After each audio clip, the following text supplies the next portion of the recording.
Bom, eu não sei se vocês já repararam numa coisa, mas com certeza já repararam. A maioria das pessoas repara nisso. O quanto nós somos seres estranhos. Nós somos capazes de cooperar com milhões de pessoas que a gente talvez nunca vá ver na vida. Às vezes você coopera indiretamente com alguém que você nunca viu na vida.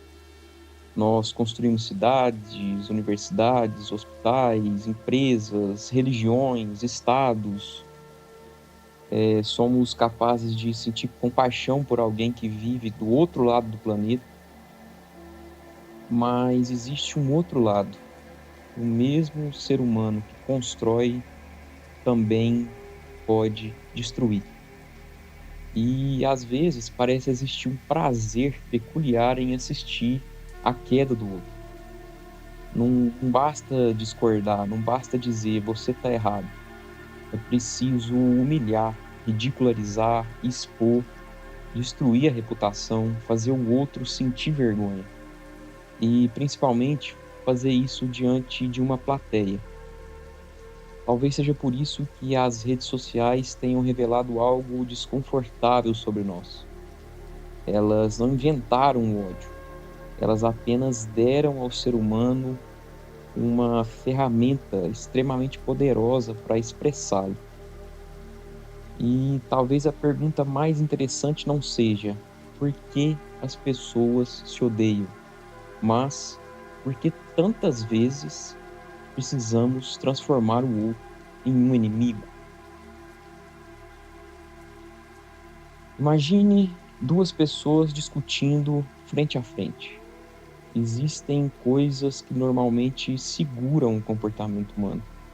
O rosto do outro, a reação emocional, o silêncio, o constrangimento, a possibilidade de uma consequência imediata. Mas quando você percebe que uma pessoa está sofrendo por causa daquilo que você acabou de dizer, alguma coisa pode frear a agressividade. Mas na internet muitas dessas barreiras desapareceram.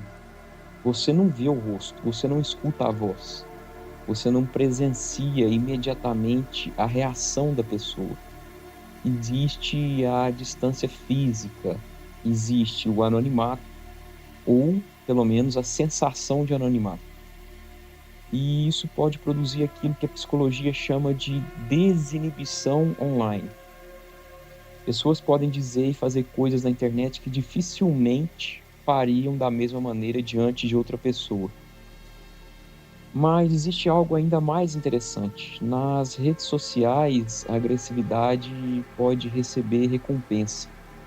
Você humilha alguém, outras pessoas curtem, compartilham e aplaudem.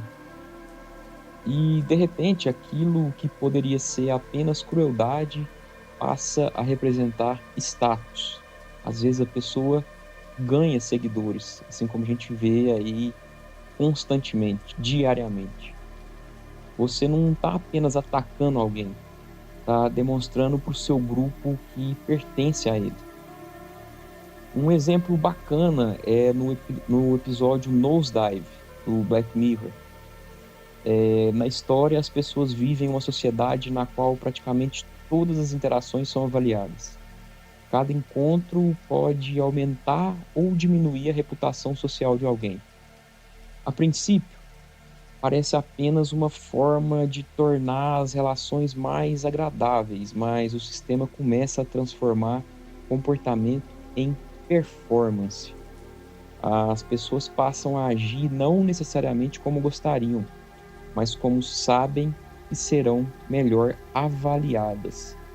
E isso ajuda a entender algo nas redes sociais. Quando aprovação, rejeição e status ficam visíveis o tempo inteiro, o comportamento humano começa a se adaptar ao que produz recompensa. É diferente quando, na nossa realidade, nem sempre precisamos ser simpáticos para conseguir atenção. Às vezes, basta provocar. A indignação também gera engajamento. O ataque também produz visibilidade. E assim, a tecnologia pode transformar uma característica humana antiga, a busca por reconhecimento, em uma máquina permanente de aprovação e rejeição. Talvez um dos mecanismos mais perigosos da psicologia humana seja a capacidade de dividir o mundo entre nós e eles. Torcedores, religiões, nações, comunidades, partidos políticos, movimentos sociais, grupos ideológicos. Nós construímos parte da nossa identidade através dos grupos aos quais pertencemos. E quando a identidade do grupo se torna importante demais, uma crítica ao grupo pode começar a ser percebida como uma crítica à própria pessoa. A discussão deixa de ser essa ideia está errada e passa a ser você está contra nós. É nesse momento que o adversário deixa de ser apenas alguém que pensa diferente. Ele passa a representar uma ameaça. Um exemplo bacana, The Last of Us. Ele apresenta um pequeno exemplo muito interessante dessa dinâmica. Ao longo da história, diferentes grupos desenvolvem suas próprias regras, crenças, símbolos e formas de enxergar o mundo. Para os integrantes de cada grupo, suas próprias ações podem parecer justificáveis, mas quando observamos de fora, percebemos algo perturbador. Os grupos começam a enxergar os outros não como indivíduos complexos, mas como membros de uma categoria, os nossos e eles. E isso muda completamente a maneira como cada lado interpreta o comportamento do outro. Quando alguém do nosso grupo faz algo errado, procuramos contexto, mas quando alguém do outro grupo faz exatamente a mesma coisa, aquilo parece confirmar aquilo que já acreditávamos sobre eles. Essa é uma das características mais perigosas do tribalismo. Nós não avaliamos apenas o que uma pessoa fez, nós avaliamos quem ela é para nós. E isso é muito sério. Mas por que fazemos isso? Vamos começar avaliando como foi a nossa evolução. Durante grande parte da história humana, sobreviver significava viver em pequenos grupos. Cooperar com os membros do próprio grupo era fundamental, mas também era importante identificar quem estava fora dele. Quem é confiável? Quem pode cooperar? Quem pode competir? Quem representa uma ameaça? A seleção natural não produziu simplesmente um animal agressivo. Ela produziu um animal extremamente social. E justamente por sermos sociais, nós desenvolvemos mecanismos para reconhecer alianças, reputações e pertencimento. O problema é que esses mecanismos podem funcionar perfeitamente em um mundo tribal e produzir resultados completamente diferentes em uma sociedade globalizada. Exemplo, Game of Thrones.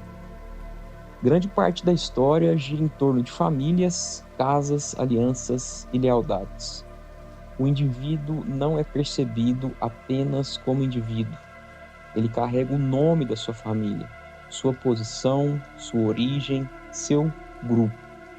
E quando alguém da casa rival faz alguma coisa, aquela ação pode ser interpretada como uma ameaça à família inteira. E é exatamente isso que torna o universo de Game of Thrones tão interessante para essa discussão. Os personagens frequentemente tomam decisões que seriam absurdas se analisadas individualmente, mas tornam-se compreensíveis quando pensamos em termos de sobrevivência do grupo. A questão deixa de ser, eu gosto dessa pessoa, e passa a ser, ele pertence ao meu lado. Talvez ainda exista algo disso dentro de nós. Talvez não, existe. A diferença é que hoje nossas tribos podem ser partidos políticos, comunidades virtuais, religiões, torcidas, movimentos sociais ou até grupos formados por pessoas que nunca se encontraram pessoalmente.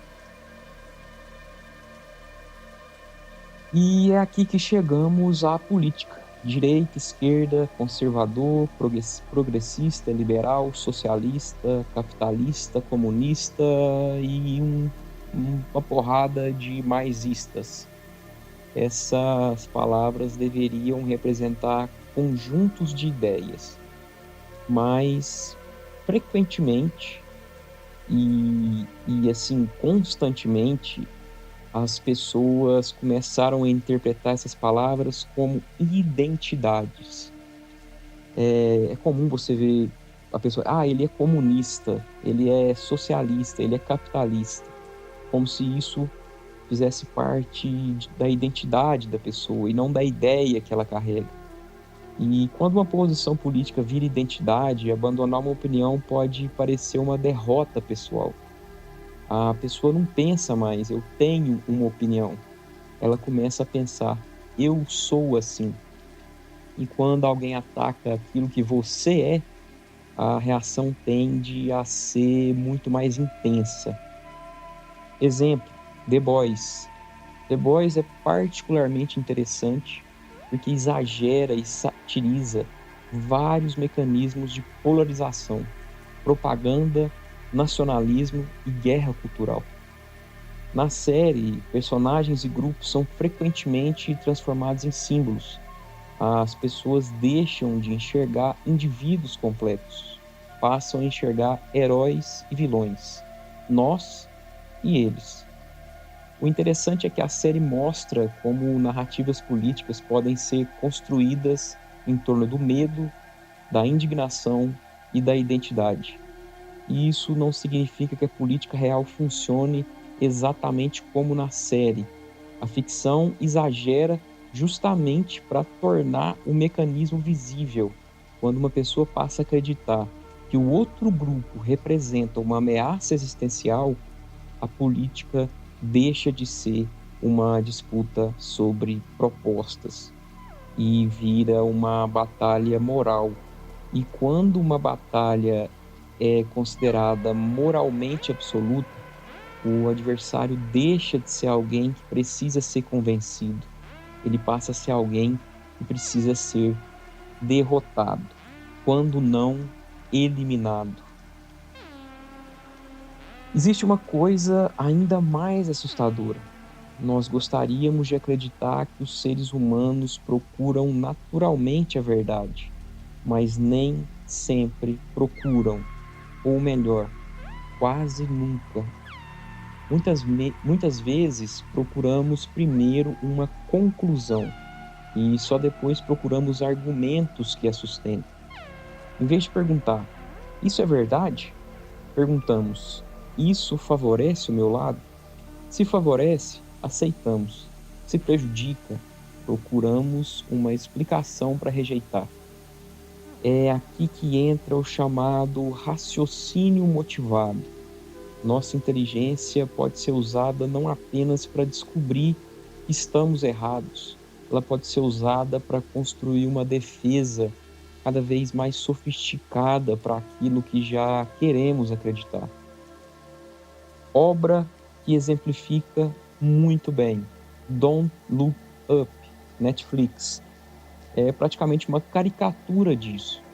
Na história, existe uma ameaça objetiva e exige extrema atenção, mas diferentes grupos interpretam essa mesma realidade de acordo com interesses políticos, econômicos, culturais e principalmente interesses pessoais. O problema deixa de ser simplesmente o que está acontecendo e passa a ser o que essa informação significa para o meu grupo. E esse é um dos pontos mais interessantes do filme. A informação não existe mais isoladamente. Ela entra em um sistema de crenças. Se a informação ameaça a identidade de alguém, rejeitá-la pode ser psicologicamente mais confortável do que aceitá-la. E na vida real, obviamente, as coisas são muito mais complexas do que no filme. Mas a pergunta permanece. Quando uma pessoa prefere proteger sua identidade a corrigir sua crença, ainda podemos dizer que ela está procurando a verdade? Existe outro fenômeno profundamente humano: transformar preferência em moralidade. Eu vivo assim. Rapidamente pode se transformar em eu vivo corretamente. E então, quem vive diferente de mim está errado. E, finalmente, quem vive diferente de mim é inferior.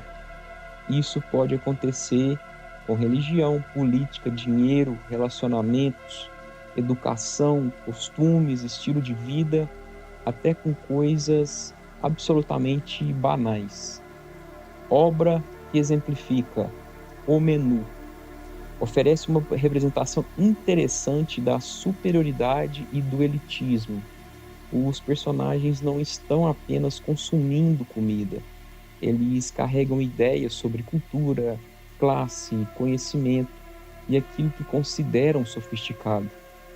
Existe uma constante avaliação do que é bom, do que é ruim, do que é superior e do que é inferior. E isso funciona como uma metáfora muito boa para algo maior. O ser humano não gosta apenas de possuir preferências. Nós gostamos de acreditar que nossas preferências têm algum fundamento objetivo. Se eu gosto de determinada coisa, talvez ela seja realmente melhor. Se meu grupo pensa de determinada maneira, talvez sejamos mais lúcidos. Se outra pessoa discorda, talvez ela simplesmente não tenha entendido. E esse mecanismo ele pode parecer inofensivo, mas levado ao extremo, ele transforma a diferença em inferioridade. Agora chegamos a uma pergunta difícil. Por que alguém que não conhece você sente a necessidade de atacar você? Por que alguém entra no perfil de uma pessoa desconhecida apenas para insultá-la?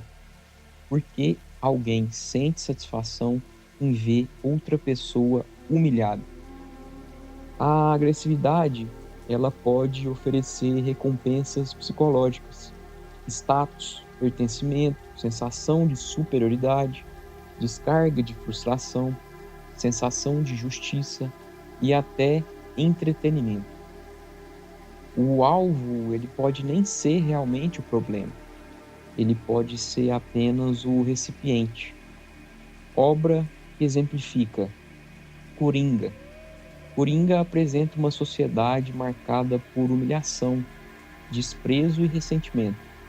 Mas é importante ter cuidado aqui. A intenção não é transformar o personagem em exemplo a ser admirado ou justificar suas ações. O interessante é observar o ambiente social ao redor dele. Humilhações acumuladas, desprezo, indiferença, a necessidade de ser reconhecido, a transformação de sofrimento em ressentimento. O filme mostra uma dinâmica que aparece em diferentes contextos humanos. Quando alguém se sente constantemente inferiorizado, pode começar a buscar uma forma de recuperar sensação de poder. Isso não significa que pessoas humilhadas necessariamente se tornarão agressivas. A grande maioria não se torna, mas ajuda a compreender por que humilhação, ressentimento e busca por status podem se relacionar. E nas redes sociais existe uma ironia. Hoje, qualquer pessoa pode encontrar uma plateia, até para o ódio. O mecanismo mais perigoso talvez seja esse: transformar pessoas em categorias. Porque é muito mais fácil odiar uma categoria do que uma pessoa. É difícil odiar alguém depois de conhecer a história. É muito mais fácil odiar os imigrantes, os ricos, os pobres, os comunistas, os capitalistas, os religiosos, os ateus, a esquerda, a direita. Quando reduzimos milhões de indivíduos a uma única característica, deixamos de enxergar as diferenças internas, e isso facilita a desumanização. Obra que exemplifica Star Wars. Star Wars oferece uma representação extremamente clara da construção de inimigos políticos. O Império e a Rebelião não são apenas grupos militares. Eles representam visões diferentes de ordem, poder e liberdade. E a própria estrutura da narrativa mostra como regimes podem apresentar seus adversários como uma ameaça à estabilidade. A ideia é poderosa porque revela algo fundamental. Um governo, movimento ou grupo raramente diz: somos os vilões. Ele diz: estamos protegendo a ordem, estamos protegendo o povo, estamos combatendo uma ameaça. É assim que a própria violência pode ser apresentada como necessidade. E essa é uma característica recorrente da história humana. A crueldade raramente precisa se apresentar como crueldade. Ela pode se apresentar como defesa. E isso é uma distorção da realidade para que ela se encaixe no meu discurso, no meu que eu digo como pessoa que está odiando alguém.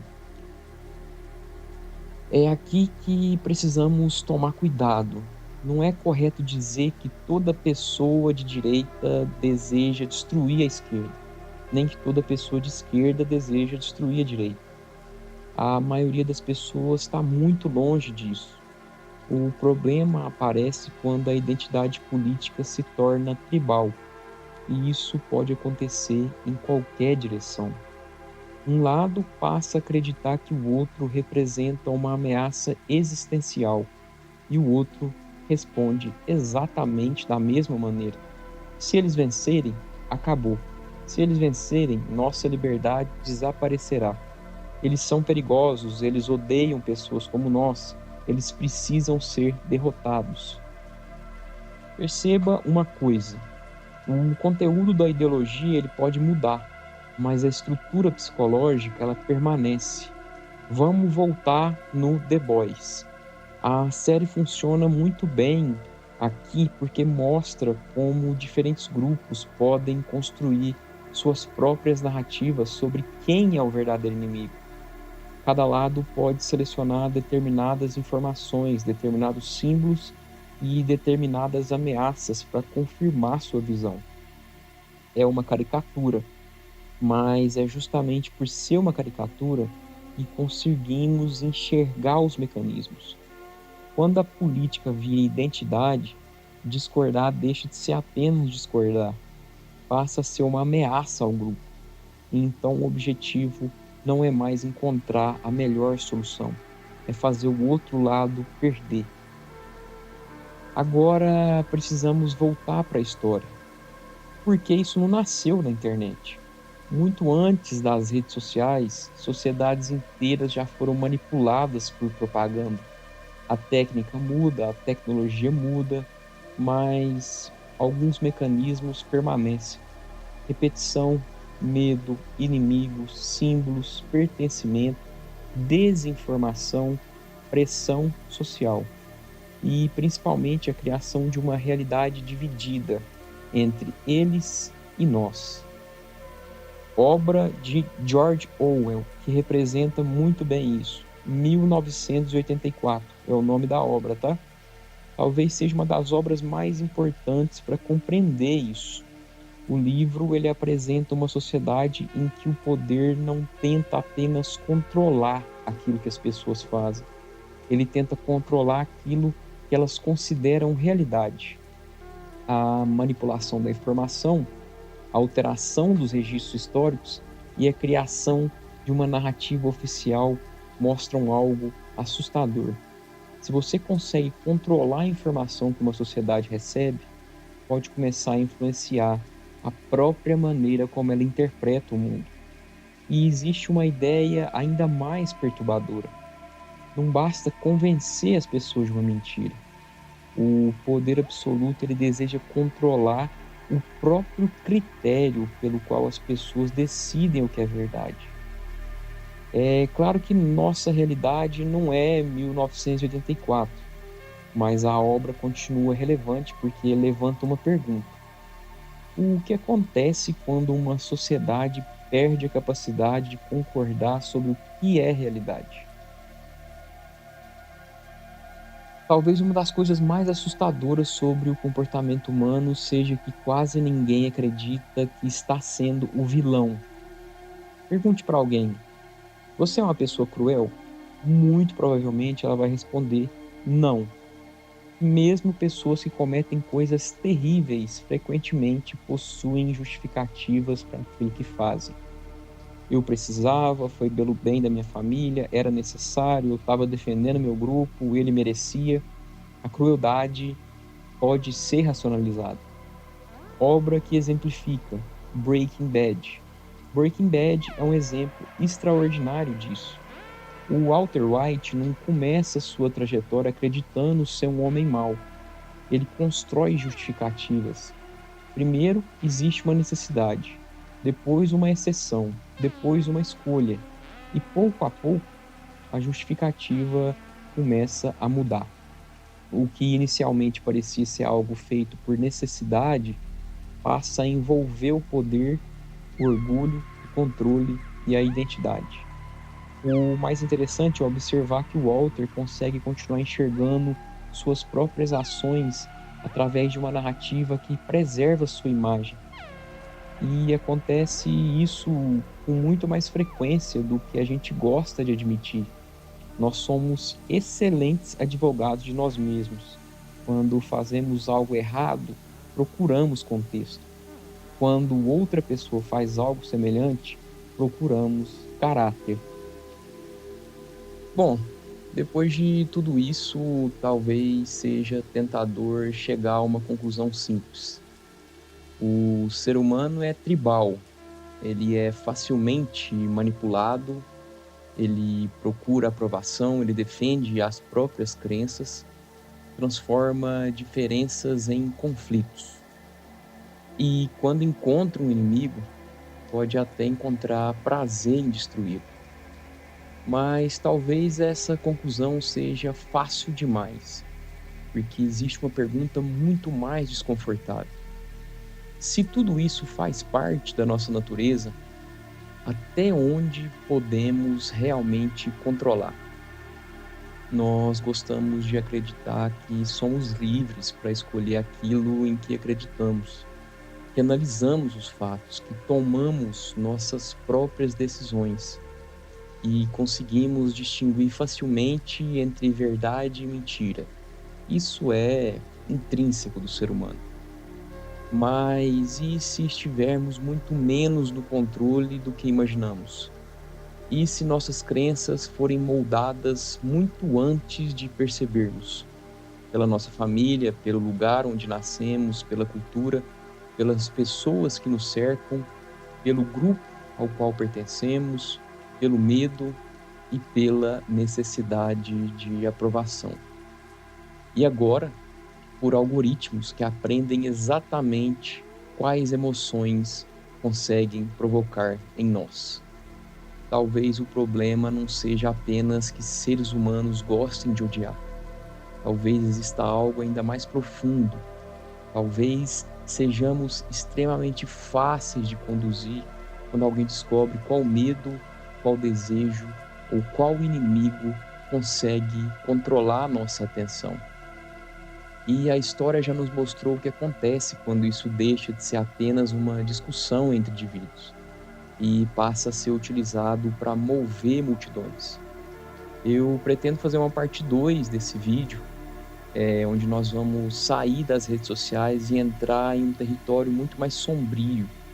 Nós vamos olhar para momentos da história em que as pessoas comuns foram convencidas de que estavam fazendo a coisa certa, enquanto perseguiam, humilhavam e massacravam outras pessoas.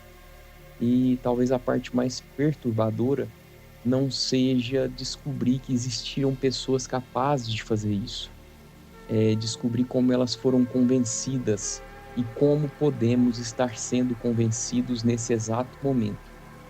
Porque quando você entende esse mecanismo, talvez você comece a perceber que a pergunta não é: como eles puderam acreditar nisso?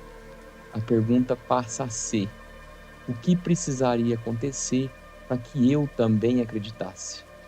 E essa parte da história a gente fala num próximo vídeo. Um grande abraço. Até a próxima.